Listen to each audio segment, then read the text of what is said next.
اور فرمایا ایک جگہ پر لقد رضی اللہ عن المؤمنین اذ یبایعونک تحت الشجرہ، فرمایا کہ تحقیق در تحقیق اللہ راضی ہو گئے، رضی اللہ عن المؤمنین ان مومنین کے ساتھ، اذ یبایعونک تحت الشجرہ جن مومنین نے تمہارے ہاتھ پر، اے پیارے محبوب صلی اللہ علیہ وسلم تمہارے ہاتھ پر بیعت فرمائی ہے، تحت الشجرہ درخت کے نیچے، یعنی صلح حدیبیہ والی بیعت۔ بار بار اللہ رب العزت حضرات صحابہ اکرام رضوان اللہ تعالی علیہم اجمعین کے ساتھ اپنی رضا کا اعلان فرما رہے ہیں، اور جناب رسول اللہ صلی اللہ علیہ وسلم نے صحابہ اکرام رضوان اللہ تعالی علیہم اجمعین کے بارے میں فرمایا اصحابی کالنجوم فبأیہم اقتدیتم اہتدیتم، فرمایا کہ میرے صحابہ آسمان کے ستاروں کی مانند ہیں، تم ان ستاروں میں سے جس کی پیروی کرو گے فلاح پا جاؤ گے۔ اور ایک اور جگہ پر جناب رسول اللہ صلی اللہ علیہ وسلم نے فرمایا کہ میرے اہل بیت کشتی نوح کی مانند ہیں، جو اس کشتی میں سوار ہو جائے گا وہ فلاح پا جائے گا۔ یاد رکھیے جب اہل بیت کا تذکرہ آتا ہے، قرآن پاک کے اندر اہل بیت کا لفظ آتا ہے، تو اہل بیت میں سب سے پہلے کون مراد ہوتے ہیں؟ ازواج مطہرات۔ کون مراد ہوتی ہیں؟ یعنی جناب رسول اللہ صلی اللہ علیہ وسلم کی گھر والیاں۔ قرآن پاک کے اندر جہاں بھی اہل بیت کا تذکرہ آیا ہے، حضرت ابراہیم خلیل اللہ علیہ الصلاۃ والسلام کے ساتھ ان کے تذکرے میں اہل بیت کا تذکرہ آیا تو اس سے مراد ان کی بیوی حضرت سارہ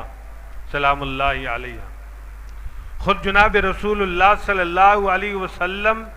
کی بیویوں کا ذکر ہو رہا تھا، اسی دوران ایک آیت نازل ہوئی انما یرید اللہ لیذہب عنکم الرجس اہل البیت ویطہرکم تطہیرا۔ اللہ رب العزت فرماتے ہیں بے شک تمہارا رب، انما یرید اللہ، اللہ ارادہ رکھتا ہے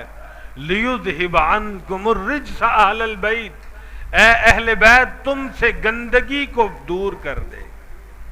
اے نبی کی گھر والیوں تم سے ناپاکی کو دور کر دے، اے نبی کی بیویوں تم سے پلیتی کو دور کر دے، لیذہب عنکم الرجس اہل البیت ویطہرکم تطہیرا،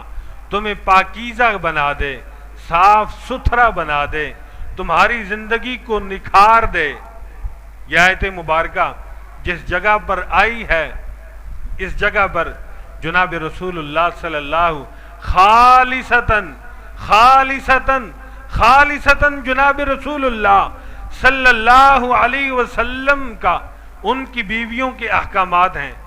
یہ 21ویں پارے کا بالکل آخری رکوع اور 22ویں پارے کا پہلا رکوع ہے، پڑھ سکتے ہیں گھروں میں جا کر۔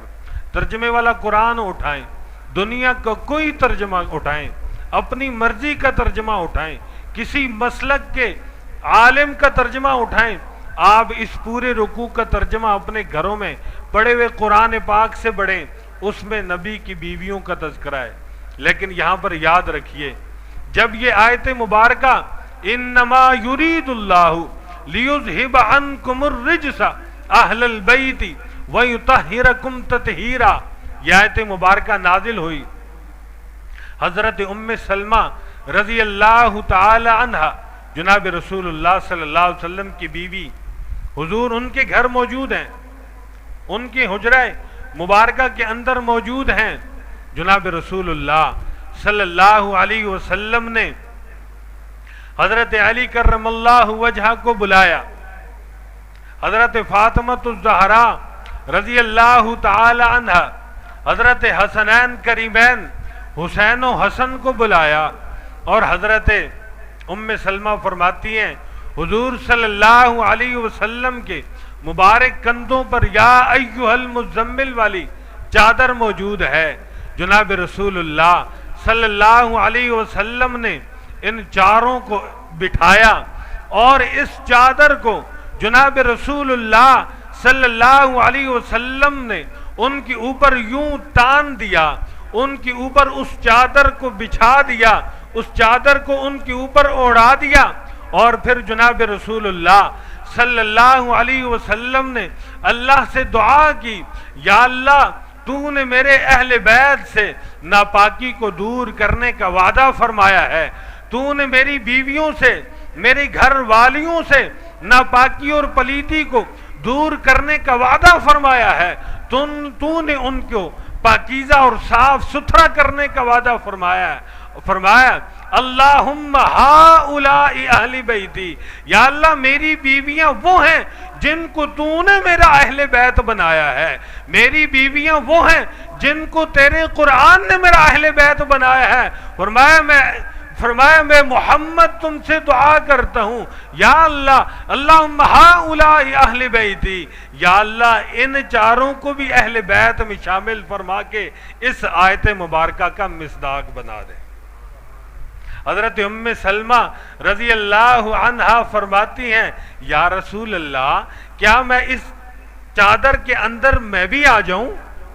تاکہ میں بھی آپ کے اہل بیت میں شامل ہو جاؤں؟ جناب رسول اللہ صلی اللہ علیہ وسلم نے فرمایا حضرت ام سلمہ کو رضی اللہ عنہا کو کہ تم تو پہلے سے قرآن کی روح سے میرے اہل بیت میں شامل ہو، یہ میرے اہل بیت میں شامل نہیں تھے، یہ میرے اہل بیت میں شامل نہیں تھے، میں اللہ سے دعا کر رہا ہوں یا اللہ ان کو بھی میرے اہل بیت میں شامل فرما دے۔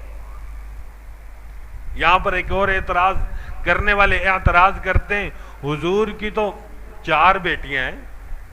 باقی 3 بیٹیوں کو حضور نے اہل بیت میں شامل کیوں نہ فرمایا؟ تو یاد رکھیے جس وقت یہ آیت مبارکہ نازل ہوئی اس وقت تک حضور صلی اللہ علیہ وسلم کی 3 بیٹیوں کے انتقال ہو چکا تھا، ایک حضرت فاطمہ رضی اللہ عنہا موجود تھی، حضور صلی اللہ علیہ وسلم نے ان کو اپنی آل میں اپنے اہل بیت میں شامل فرما دیا۔